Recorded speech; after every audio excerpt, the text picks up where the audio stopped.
Let's create our compute cluster. To create your compute cluster, go to the left navigation bar and click on Compute right here.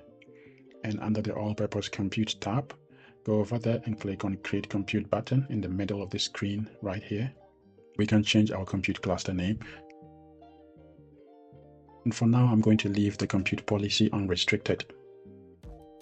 I'm going to enable machine learning here to have libraries such as PyTorch, TensorFlow, XGBoost installed on my cluster just in case I need to use them.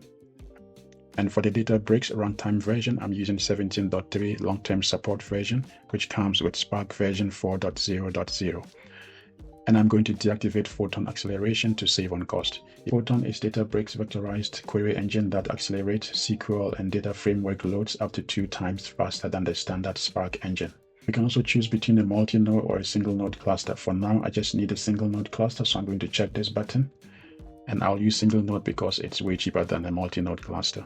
Terminate after minutes of inactivity. I'm going to enter 20 minutes, so my cluster terminates after just 20 minutes of inactivity. This is so I do not have to pay for unused resources. And I'm going to leave everything as default and click on Create. Our cluster has been created successfully and it has started running. As you can see here, the green dot indicates that the cluster is running. Our next step would be to create a notebook and attach our cluster to it and try to execute some code in the notebook. So head over to your workspace.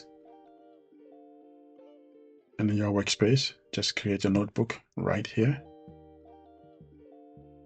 Now let's give our notebook a name.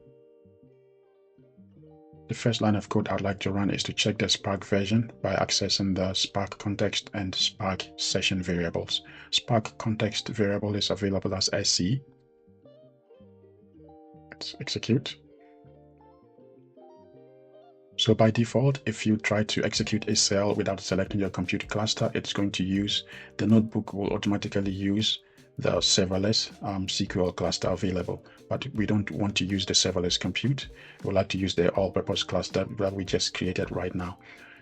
So head over here. Let's terminate this session.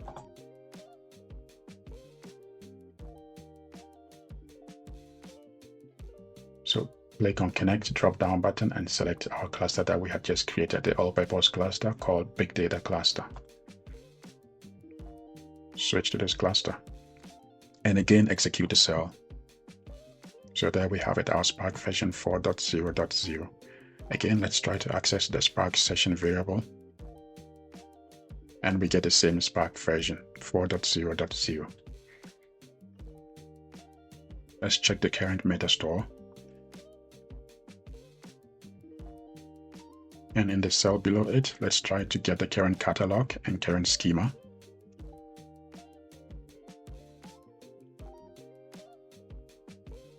There we have it. This is our current catalog and the current schema. We have successfully set up our Azure Databricks workspace and we can execute some code on it. But at the moment, we cannot talk to the data lake storage on Azure. We need to create a storage credential right here in Databricks and then use that storage credential to talk to our data lake storage.